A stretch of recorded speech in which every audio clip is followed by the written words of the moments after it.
আমাদের এই জায়গায় গাছটা ঈদের আগের দিন ঝড়ে পড়েছে, পল্লীর ভিতরে মানুষও পড়ায়, তাতে মানুষ অনেকেই সাথে সঙ্গে লাগিয়ে আমরা লোকটা উদ্ধার করি। উদ্ধার করার পরে মনে করেন যে আমরা সবাই চাচ্ছি যে এই জিনিসটা আমাদের আপনারা ক্লিয়ার করে দিলে পারে, যাতে আমাদের এই মাঠের প্রচুর আকারে ফসল আছে, এই ফসলগুলো ভালোভাবে ওঠে। এটা হলে সরকারের কাছে আবেদন, আপনাদের কাছে আবেদন, যাতে আমরা ক্লিয়ার ভাবে থাকতে পারি। আর আমাদের মনে করেন যে এই মাঠ প্রচুর আকারে পানি জমে, একটু বন্যা মানে বৃষ্টি হলেই বন্যা হয়, বৃষ্টি হলেই বন্যা হয়। বিলির পানি বেরোয়, এই বিল দিয়ে পানি বেরোয়, তো এই গাছ পড়িয়ে যায়।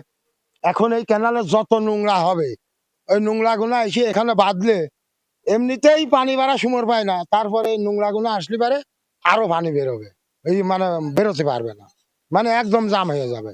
এই জন্য আমার এই গাছটা এখন সরানো দরকার। তো এখনো তো সেই গাছের কোনো পরিকল্পনাই হলো না।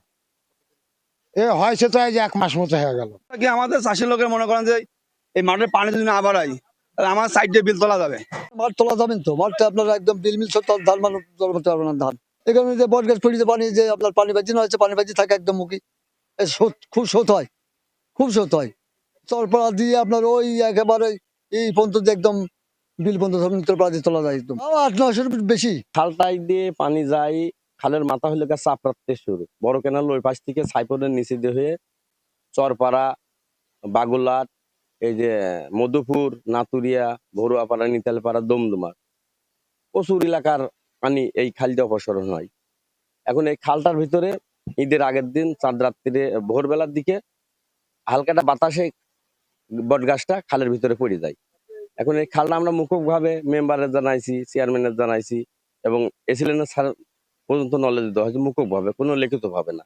গাছ ভেঙে গেছে, গাছ কাটি ফেলতে হবে, কাটি ফেললে আবর্জনা আছে, কলা গাছ আছে, পানি বাড়াবি জানে। গাছ দ্রুত হচ্ছে লোকজনের কে সরকারের কে হচ্ছে গাছটা কেটে ফেলতে হবে। বট গাছে তো অনেকই সমস্যা, কারণ আমার এই বিলির পানি বাইর করতে গেলে তো এই বট গাছ পরিষ্কার না করলে এই বিলির পানি বাড়াবে না, আমার কৃষকের জমি সব ডুবে যাবে। আমরা চাচ্ছি যে গাছটা অতি তাড়াতাড়ি পরিষ্কার করে দিক। বট গাছের বিষয়টি যেহেতু আমার জানা ছিল না, আমি অবগত হলাম। আমি ওখানে আমার স্থানীয় যে প্রশাসন আছে, ইউনিয়ন পরিষদ আছে, তাদের সহায়তায় আমি চেষ্টা করব গাছটা সরিয়ে ফেলার।